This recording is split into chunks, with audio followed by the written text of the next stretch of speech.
Welcome to the pre-Purim Shir for this year's Purim, brought to you by BINA, brought to you in the comfort of your own home or wherever you are in a time that's convenient for you. So Purim is a really special day, as we know that the Zohar mentions that we call Yom Kippur Yom Kippurim, a day of atonement, but it also has like a play on words that it's Yom Kippurim, that even Yom Kippur, as holy as it is, it's only like Purim. It doesn't quite reach the level, the intensity, the holiness of Purim. Purim is like the most special day that represents the greatest and most powerful connection between God and the Jewish people. So what I want to do in this short shir, as a preparation to Purim, so we can get an appreciation for what Purim is all about, is to do a few things. The first, I want to spend a few minutes giving you a historical context and a perspective to when Purim happened and how it happened. So let's start with the destruction of the first temple, the first Beis Hamikdash, which took place in the year 3338, which is about 423 before the Common Era. The temple was destroyed by King Nebuchadnezzar. The Jewish people went into Golus Bavel, the Babylonian exile. 51 years later, 372 before the Common Era, Babylon fell under the regime of the Persians and the Medes. And in 3392, that's 369 before the Common Era, a couple of years later, King Ahasuerus ascended the Persian throne, ruling, a very powerful king, ruling over 127 provinces. And that's where the Megillah begins. Vayihi bimei Ahasuerus, it was the days of Ahasuerus. But the Megillah begins with the party that Ahasuerus threw to celebrate his kingdom, and all different reasons are given why he threw the banquet. But it was 3 years later that he threw this feast, which led to Vashti's execution, marriage to Esther, and so on and so forth. Haman comes along the scene. Haman is promoted to Prime Minister of Persia, and the whole story of Purim unfolds. But it unfolds over, we read the Megillah pretty fast, but it unfolds over 9 years. In fact, from the beginning of Ahasuerus' reign, which is the beginning of the Megillah, till the end of the Purim story is 12 years. From the banquet, the Purim story unfolds over 9 years. And it's in the year 3404, the Jewish year, 357 before the Common Era, that Haman issues what was then the final solution. In other words, the decree to annihilate the entire Jewish people. Now this decree happened in the month of Nisan, just before Pesach. Mordechai realizes what's happening, calls the Jews to repentance. They repent. Esther invites Haman and Ahasuerus to a banquet. That banquet happens on Pesach night. And Haman's decree is dismantled, and Haman is killed. Haman is killed, got nothing to do with Purim. Haman is killed on the second day of Pesach. However, Ahasuerus has a problem, because the decree that Haman had brought into legislation that would allow everyone to kill Jews on the 13th of Adar, almost a year later, was still in place, could not be rescinded under Persian law. The only thing Ahasuerus could do was to write another law allowing Jews to take up arms and to fight back. So for almost an entire year there was this tension, Jews waiting for this day that there would be a threat and they would have to fight back and hopefully be saved, which through their tshuva, their repentance, their prayer, came along the 13th of Adar, which was almost a year later, which is 356 before the Common Era, a few years before the rebuilding of the second temple. The Purim story takes place. Haman is long dead, already almost 11 months. The war breaks out. This is the 13th of Adar. They fight the war, and the Jews win overwhelmingly. In Shushan, they fight for an extra day. They fight on the 14th of Adar. So everywhere else, they rested and celebrated on the 14th of Adar. In Shushan on the 15th of Adar. And the Purim Yom Tov was instituted to celebrate the day they were saved. So Purim, most places, is the 14th of Adar. But to commemorate that in Shushan, it took a day later, we have what's called Shushan Purim, that any walled city, primarily Yerushalayim, Purim is celebrated a day later.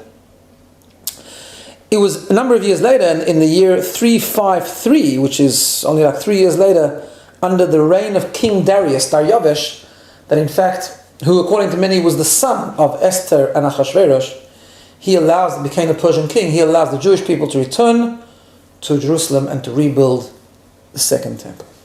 And that's essentially the story of Purim, and that's the Yom Tov of Purim. So that's the first thing I wanted to do. Let's now go through some of the halachas, some of the laws governing the celebration of Purim. First of all, we have before Purim, Ta'anis Esther, the fast of Esther. Now, the fast of Esther normally takes place a day before Purim. In fact, it's called the fast of Esther, but primarily it was given to us because when the Jews would fight a war, they would fast in preparation and as an act of tshuva, and therefore the 13th of Adar would have been proclaimed a fast day. Why is it called the Ta'anis Esther? Because, an interesting reason, because in fact, the commentaries explain to us that although the 13th of Adar was declared a fast day because it was the day they were going to fight the war, but the actual soldiers never actually fasted. But because in this war everyone was involved in the battle, therefore no one really fasted, although it was declared as an official fast day. The only one who actually fasted was Esther, because she was in the palace protected by the palace, and therefore she was the only one who actually fasted, and that's why it's called the fast of Esther. But this year, of course, because Purim is on a Sunday, so therefore the fast of Esther is on the 13th of March, which is the 11th of Adar. It begins in Sydney at 5:38 a.m. and ends at 7:42 p.m. And we fast and say slichot and the extra prayers, etc. Before Mincha, on the fast of Esther, is customary to give 3 half coins, like 3 half dollars, 50-cent coins, to commemorate the mitzvah of machzis hashekel, the half shekel that was given yearly around this time of the year.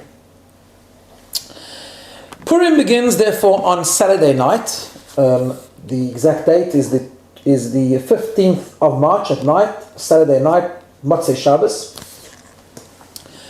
and begins when Shabbos comes out. Now, what many shuls do is they want to give people a chance to dress up, or the kids to dress up and to come to shul properly after Purim, so they make Ma'ariv, let's say, a half an hour after Shabbos comes out, or 45 minutes or whatever.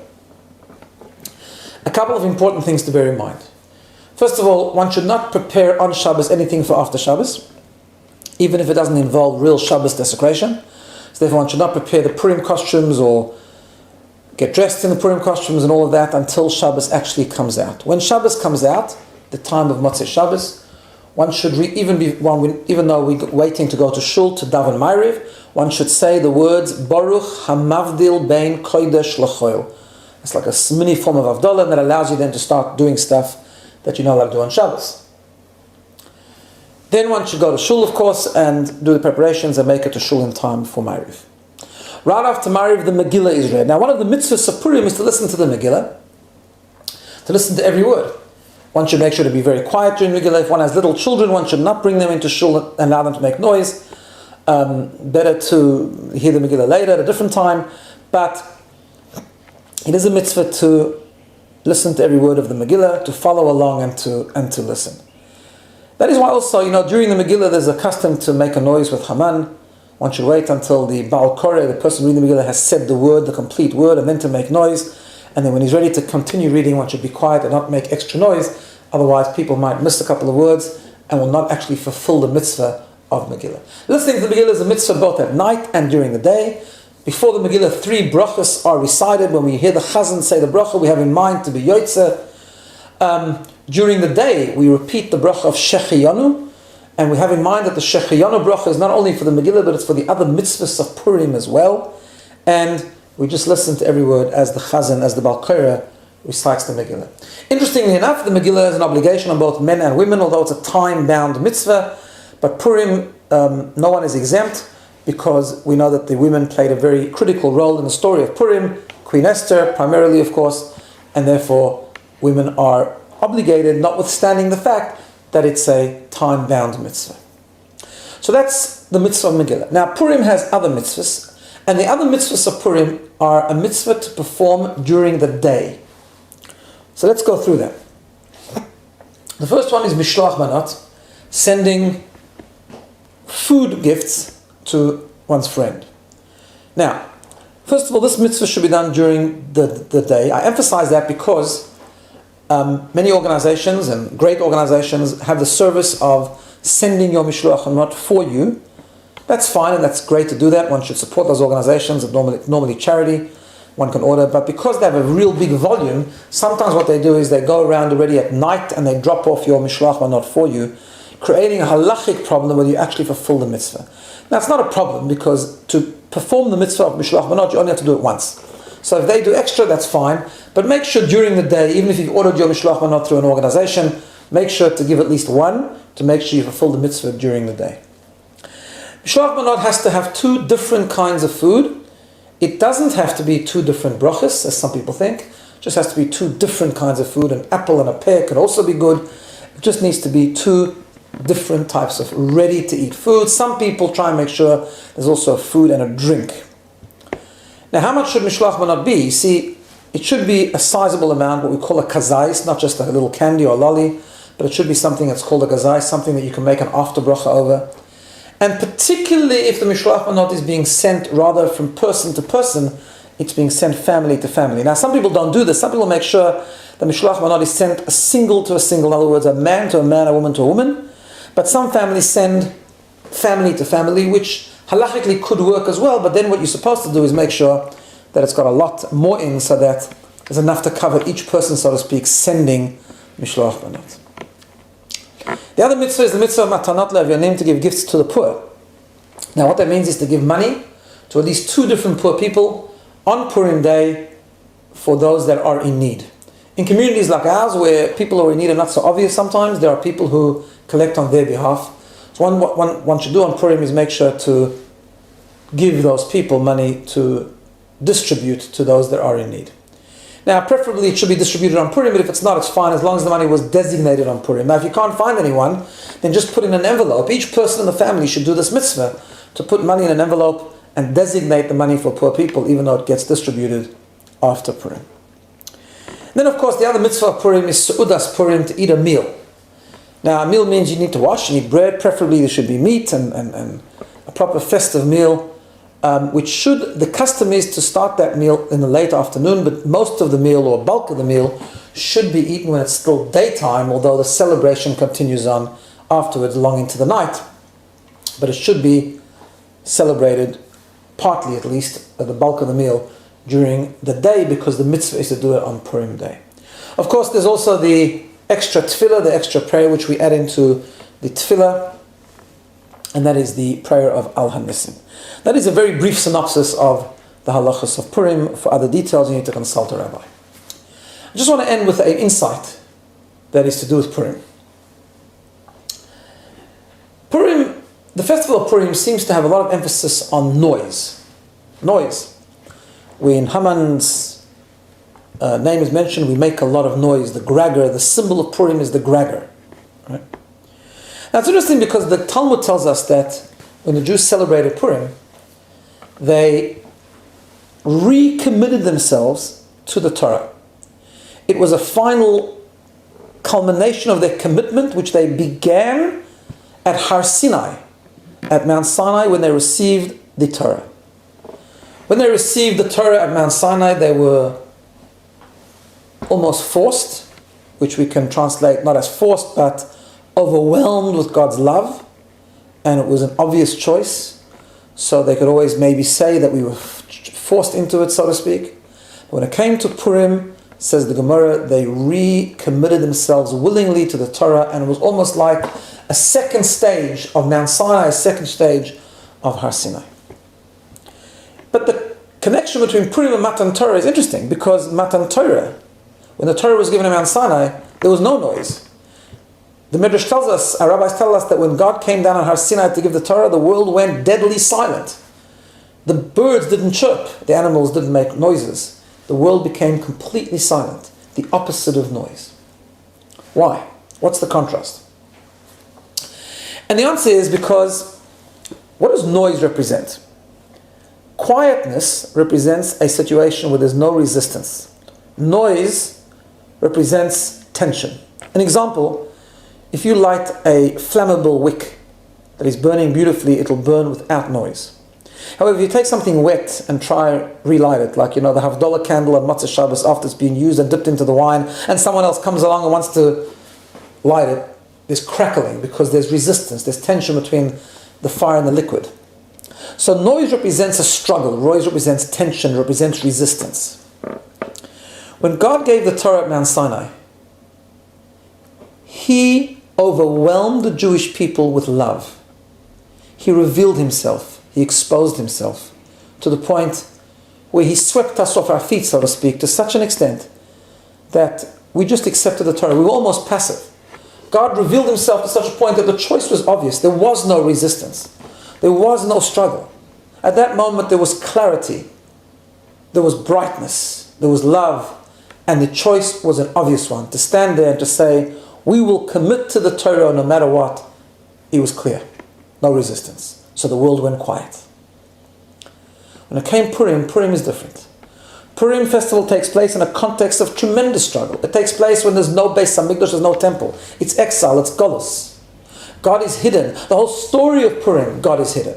It's not even a supernatural miracle. We know that God's name doesn't appear in the Megillah because God was hidden throughout the whole story. If you read the story and understand it's over 9 years, it's a series of natural events. It's only when you dig deeper and you discover God's hand, you see that there's a miracle happening here.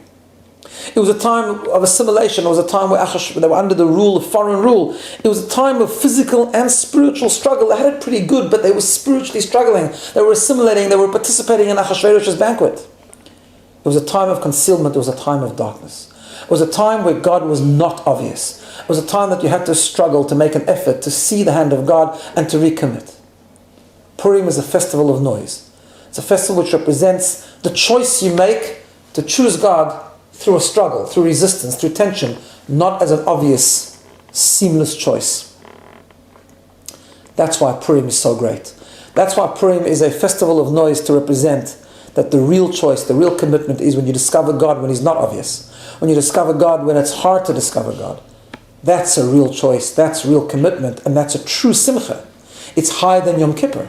Yom Kippur is we make a choice to reconnect to God, but it's in a spiritual context of the shul, the machzor, the serenity, the purity, the holiness of the day. Purim is a mundane day. Purim is the day we eat. We're involved in the physical activities of the world, places, environments, experiences where God is not obvious. And yet we make the choice to connect to God. That's why it's a day of great simcha. It's a day where our rabbis tell us it's a source of joy. The more simcha we invest in Purim, the more joy we get the rest of the year. So I want to wish everyone a Freilich Purim, a Purim Sameach, a real happy Purim, and a day which will generate tremendous simcha and joy, the celebration of being Jewish and serving God under any circumstance. And may we be able to draw from this day tremendous inspiration and joy and bracha for ourselves and for the entire family. Purim Sameach.